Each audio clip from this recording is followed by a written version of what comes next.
الحمد لله الحمد لله وحده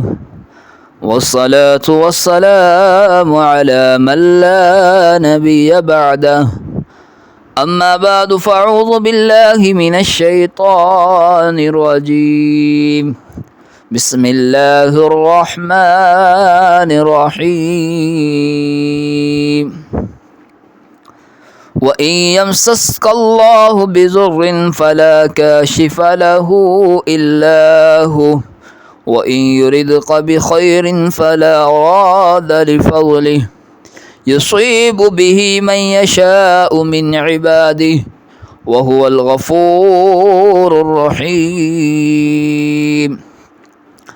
آمنت بالله صدق الله العظيم وقال النبي صلى الله عليه وسلم لا عدوى ولا طيرة ولا هامة ولا سفرة رب اشرح لي صدري ويسر لي أمري واحلل عقدة من لساني يفقه قولي رب زدني علما رب زدني علما رب زدني علما سبحانك لا علم لنا إلا ما علمتنا إنك أنت العليم الحكيم۔ سب حضرات محبت اور عقیدت کے ساتھ درود پاک پڑھ لیں۔ اللهم صل على محمد وعلى آل محمد كما صليت على إبراهيم وعلى آل إبراهيم إنك حميد مجيد اللهم بارك على محمد وعلى آل محمد كما باركت على إبراهيم وعلى آل إبراهيم إنك حميد مجيد۔ برادران اسلام، بھائی دوستوں اور بزرگوں اور عزیز نوجوان ساتھیوں، پچھلے جمعے آپ حضرات کے سامنے ماہ سفر کی نحوست و بدشگونی کی حقیقت کے متعلق قرآن مجید فرقان حمید کی روشنی میں چند باتیں بیان کی تھی کہ بعض لوگ ماہ سفر کے مہینے کو منحوس کہتے ہیں، اس ماہ سفر کے مہینے سے ڈرتے ہیں، خائف ہوتے ہیں، جبکہ قرآن کریم اور احادیث نبوی صلی اللہ علیہ وسلم میں اس کی تردید کی گئی ہے، اس سے منع کیا گیا ہے، روکا گیا ہے۔ جیسا کہ پچھلے جمعے آپ حضرات کے سامنے قرآن کی روشنی میں چند آیات مبارکہ بیان کی تھی کہ وَإِن يَمْسَسْكَ اللَّهُ بِضُرٍّ فَلَا كَاشِفَ لَهُ إِلَّا هُوَ وَإِن يُرِدْكَ بِخَيْرٍ فَلَا رَادَّ لِفَضْلِهِ يُصِيبُ بِهِ مَن يَشَاءُ مِنْ عِبَادِهِ وَهُوَ الْغَفُورُ الرَّحِيمُ۔ فرمایا کہ اگر اللہ کسی کو تکلیف پہنچائے، اگر اللہ کسی کو تکلیف پہنچائے بجز اللہ کے فلا کاشف لہ الا ہو، اللہ کے سوا اسے کوئی دور کرنے والا نہیں ہے۔ اور فرمایا وَإِن يُرِدْكَ بِخَيْرٍ فَلَا رَادَّ لِفَضْلِهِ يُصِيبُ بِهِ مَن يَشَاءُ مِنْ عِبَادِهِ۔ فرمایا کہ اگر اللہ کسی کو خیر پہنچائے، اگر اللہ کسی کو بھلائی پہنچائے تو اللہ کا فضل، اللہ کی مہربانی کوئی ہٹانے والا نہیں ہے۔ یصیب بہ من یشاء من عبادی، اور اللہ اپنا فضل اپنے بندوں میں سے جس پر چاہے نچھاور کر دے۔ وہو الغفور الرحیم، وہ بڑی مغفرت والا ہے اور بڑی رحمت والا ہے۔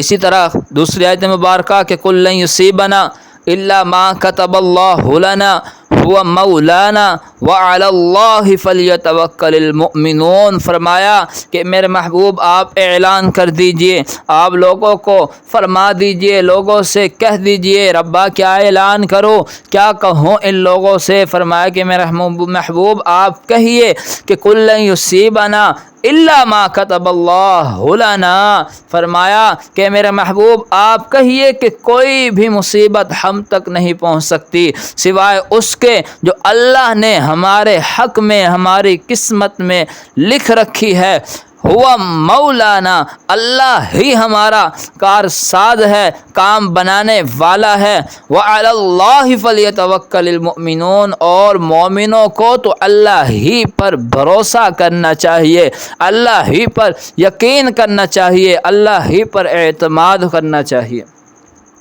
اسی طرح تیسری آیت مبارکہ کہ ما اصاب من مصیبت الا باذن اللہ، کہ کوئی بھی مصیبت اللہ کی اجازت کے بغیر نہیں پہنچ سکتی۔ بہرحال اسی طرح حدیث مبارکہ میں نبی علیہ الصلاۃ والسلام کا فرمان ہے کہ لا عدوى ولا طیرۃ ولا حامۃ ولا سفر، فرمایا کہ کوئی بھی بیماری اپنے آپ نہیں آتی، خود بخود ہی متعدی نہیں ہوتی، ولا طیرۃ، اور نہ ہی بدشگونی لینا صحیح ہے، ولا حامۃ، اور نہ ہی کسی پرندے کو منحوس سمجھنا ٹھیک ہے، ولا سفر، اور نہ ہی ماہ سفر سے بدشگونی لینا صحیح ہے۔ تو اس حدیث مبارکہ میں کئی باتیں معلوم ہوئی۔ سب سے پہلی بات تو یہ معلوم ہوئی کہ لا عدوى، کہ کوئی بھی بیماری خود بخود نہیں آتی۔ اگر کوئی بیماری پھیلتی ہے، کسی کو لگتی ہے کسی کے ذریعے، تو وہ اللہ کے حکم سے، اللہ کی اجازت سے لگتی ہے۔ اگر کوئی بیماری پھیلتی ہے تو وہ بھی اللہ کے حکم اور اللہ کی اجازت سے پھیلتی ہے۔ تو پہلی بات یہ معلوم ہوئی کہ کوئی بھی بیماری اپنے آپ نہیں آتی۔ اور دوسری بات یہ معلوم ہوئی کہ ولا طیرۃ، کہ کسی چیز کو اپنے لیے منحوس سمجھ لینا، اپنے لیے خراب سمجھ لینا، اپنے دل کے اندر جو ہے کسی چیز کا بدحالی کا، بدشگونی کا وہم پیدا کرنا، تو فرمایا اس سے بھی منع کیا ہے، یہ بھی ٹھیک نہیں ہے، یہ بھی درست نہیں ہے۔ اور تیسری بات اس حدیث مبارکہ سے یہ معلوم ہوئی کہ ولا حامۃ، کہ کسی بھی پرندے کو منحوس سمجھنا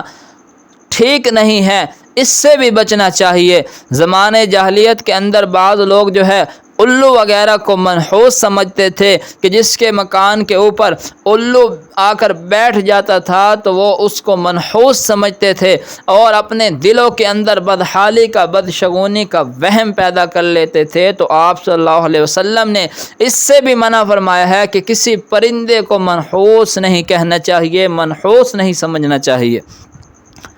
اور چوتھی اور آخری بات اس حدیث مبارکہ سے یہ معلوم ہوئی کہ نبی علیہ الصلاۃ والسلام نے فرمایا کہ ولا سفر، کہ ماہ سفر سے بھی بدشگونی لینا صحیح نہیں ہے۔ بعض لوگوں کا عقیدہ ہے کہ ماہ سفر کا مہینہ پریشانیوں کا مہینہ ہے، تکلیفوں کا مہینہ ہے، نقصان کا مہینہ ہے، خسارے کا مہینہ ہے، اور بعض لوگ اسی وجہ سے اس مہینے میں، ماہ سفر میں شادی بیاہ بھی نہیں کرتے۔ تو میرے بھائی، دوست اور بزرگوں، کسی مہینے کو منحوس نہیں کہنا چاہیے، کیونکہ سارے کے سارے مہینے اللہ تبارک و تعالیٰ کے ہیں، اور ہر مہینے میں جو دکھ تکلیف آتی ہے، کوئی بیماری آتی ہے، وہ اللہ ہی کی طرف سے آتی ہے۔ اور یہ اس حدیث سے معلوم یہ بھی ہو گیا کہ ماہ سفر کے مہینے کو منحوس نہیں کہنا چاہیے، اس سے بچنا چاہیے۔ اور صحیح بخاری کی حدیث مبارکہ کے اندر اللہ کے پیارے نبی صلی اللہ علیہ وسلم فرماتے ہیں کہ من ردته الطیرۃ عن حاجته فقد اشر، فرمایا کہ اگر جس شخص کو بدشگونی کا وہم، اگر کسی شخص کو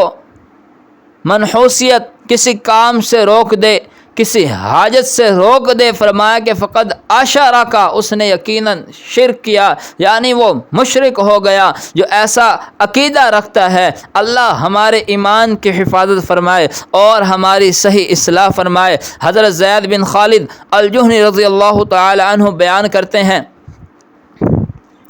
کہ ایک مرتبہ نبی علیہ الصلاۃ والسلام نے حدیبیہ کے اندر ہمیں رات کی بارش کے بعد صبح یعنی فجر کی نماز پڑھائی، اور نماز پڑھانے کے بعد نبی علیہ الصلاۃ والسلام نے ارشاد فرمایا کہ اے میرے صحابہ، هل تدرون ماذا قال ربکم، کیا تمہیں معلوم ہے کہ آج تمہارے پروردگار نے کیا کہا ہے؟ تو صحابہ نے عرض کی اللہ اور اللہ کے رسول ہی زیادہ علم رکھتے ہیں۔ تو نبی علیہ الصلاۃ والسلام نے فرمایا کہ آج اللہ فرما رہا ہے کہ میرے بندوں میں سے کچھ نے ایمان کی حالت میں صبح کی ہے اور کچھ نے کفر کی حالت میں، پس جس نے یہ کہا کہ ہم پر اللہ کے فضل، اللہ کی رحمت سے بارش ہوئی، وہ اللہ پر ایمان رکھنے والا اور ستاروں کی تاثیر کو انکار کرنے والا ہے، اور جس نے یہ کہا کہ ہم پر فلاں فلاں ستاروں کی وجہ سے بارش ہوئی تو اس نے اللہ کے ساتھ کفر کیا اور وہ ستاروں پر ایمان لے آیا۔ اللہ اکبر۔ نبی علیہ الصلاۃ والسلام نے فرمایا کہ زمانے جاہلیت کے کاموں میں سے میری امت میں 4 کام ایسے ہوں گے کہ جن کو میری امت چھوڑنے پر تیار نہیں ہوگی۔ پہلا کام فرمایا کہ جو حرام ہے اور میری امت اس کو چھوڑنے کے لیے تیار نہیں ہے، فرمایا کہ الفخر فی الاحساب، کہ حسب یعنی قومیت کے بنیاد پر فخر کرنا۔ دوسرا کام نبی علیہ الصلاۃ والسلام نے فرمایا کہ والطعن فی الانساب، کہ کسی کے نسب میں طعنہ زنی کرنا، یہ بھی حرام ہے۔ اور تیسرا کام جو نبی علیہ الصلاۃ والسلام نے فرمایا یہ حرام ہے اور میری امت اس کو چھوڑنے کے لیے تیار نہیں ہے، فرمایا کہ والاستسقاء بالنجوم، کہ ستاروں کے ذریعے اپنی قسمت کے احوال معلوم کرنا یا ستاروں کے ذریعے بارش طلب کرنا، فرمایا کہ یہ بھی حرام ہے، اس سے بھی بچنا چاہیے۔ اور چوتھا کام نبی علیہ الصلاۃ والسلام نے فرمایا کہ یہ جو حرام ہے اور میری امت اس کو چھوڑنے کے لیے تیار نہیں ہے، فرمایا کہ والنیاحۃ نوحہ کرنا۔ یہ 4 کام ایسے ہیں کہ جس سے نبی علیہ الصلاۃ والسلام نے منع فرمایا ہے، اور یہ فرمایا ہے کہ یہ زمانے جاہلیت کے کاموں میں سے 4 کام ہے یعنی حرام ہے جس کو میری امت چھوڑنے پر تیار نہیں ہوگی۔ تو ہم سب کو ان 4 کاموں سے بچنا چاہیے اور اپنے دامن کو ان 4 کاموں سے پاک صاف رکھنا چاہیے۔ میرے بھائی، دوست اور بزرگوں، باتوں کا خلاصہ یہی ہے کہ یہ دن رات اور شب و روز، مہینے سال، وقت کے ایک ایک لمحے کا خالق و مالک اللہ تبارک و تعالی ہے۔ جیسا کہ اللہ قرآن میں فرماتا ہے کہ ان عدت الشہور عند اللہ 12 شہرا فی کتاب اللہ یوم خلق السماوات والارض منها 4 حرم ذالک الدین القیم فلا تظلموا فیہن انفسکم، کہ بے شک یقیناً اللہ کے نزدیک مہینوں کی گنتی، مہینوں کی تعداد کتاب اللہ میں 12 ہے، اور یہ اس دن سے ہے جب سے اللہ تبارک و تعالی نے خلق السماوات والارض، زمین اور آسمان کو پیدا فرمایا ہے، زمین اور آسمان کو بنایا ہے، منہا 4 حرم، اور ان 12 مہینوں میں 4 مہینے حرمت والے ہیں، 4 مہینے ادب والے ہیں، 4 مہینے احترام والے ہیں، ذالک الدین القیم، اور یہی دین مضبوط ہے، یہی درست دین ہے، فلا تظلموا فیہن انفسکم، لہذا تم حرمت والے مہینوں میں اپنی جانوں پر ظلم نہ کرو۔ تو میرے بھائی، دوست اور بزرگوں، اللہ تبارک و تعالی نے کسی بھی دن کو، کسی مہینے، کسی سال یا کسی گھڑی کو منحوس قرار نہیں دیا ہے، بلکہ آج یہ توہمانہ خیالات غیر مسلموں اور مشرکینوں کے ذریعے مسلمانوں کے اندر داخل ہو رہے ہیں۔ مثال کے طور پر کہ اگر کوئی شخص سفر پر جا رہا ہے، اس کے آگے سے بلی یا کتا گزر جاتا ہے یعنی راستہ کاٹ لیتا ہے، تو وہ اس کو بھی اپنے لیے منحوس سمجھتا ہے، حتیٰ کہ اپنی جان کا خطرہ سمجھ کر وہیں سے واپس پلٹ جاتا ہے یا وہاں کھڑے ہو کر انتظار کرتا ہے، کسی دوسرے گزرنے کا انتظار کرتا ہے۔ آج یہی فاسد خیالات میرے بھائی دوست اور بزرگوں مسلمانوں کے اندر پائے جاتے ہیں، یہ یاد رکھے کہ دین اسلام کے اندر کسی بھی دن کو، کسی بھی مہینے کو، کسی بھی گھڑی کو منحوس کہنے کی بالکل گنجائش نہیں ہے، بلکہ کسی دن، مہینے، سال کو منحوس کہنا اللہ تبارک و تعالیٰ کے بنائے ہوئے زمانے جو دن رات پر مشتمل ہے اس میں نقص نکالنا اور عیب لگانے کے مترادف ہے، اور جس سے نبی علیہ الصلاۃ والسلام نے بھی ان الفاظ میں منع فرما دیا، جس کا مفہوم ہے کہ اللہ کہتا ہے، اللہ فرماتا ہے کہ آدم کا بیٹا مجھے تکلیف دیتا ہے، آدم کا بیٹا مجھے اذیت دیتا ہے، اور وہ دن رات مہینے گھڑی کو برا بھلا کہنا ہے، گالی نکالنا ہے، کیونکہ میں ہی ہوں جس نے زمانے کو پیدا فرمایا اور میری ہی بادشاہت ہے، میں جس طرح چاہتا ہوں دن رات کو پھیر دیتا ہوں، دن رات کو بدلتا ہوں۔ تو معلوم ہوا میرے بھائی دوست اور بزرگوں، یہ دن رات اللہ تبارک و تعالیٰ کے پیدا کردہ ہیں، کسی کو عیب دار ٹھہرانا در حقیقت اللہ تبارک و تعالیٰ کی کاریگری میں عیب نکالنا ہے۔ اللہ تعالیٰ سے دعا ہے کہ اللہ رب العزت ہمیں ایسے تہمات، ایسے وسوسے اور ایسے باطل خیالات سے محفوظ فرمائے اور ہماری صحیح اصلاح فرمائے، آمین یا رب العالمین، وما علینا الا البلاغ المبین۔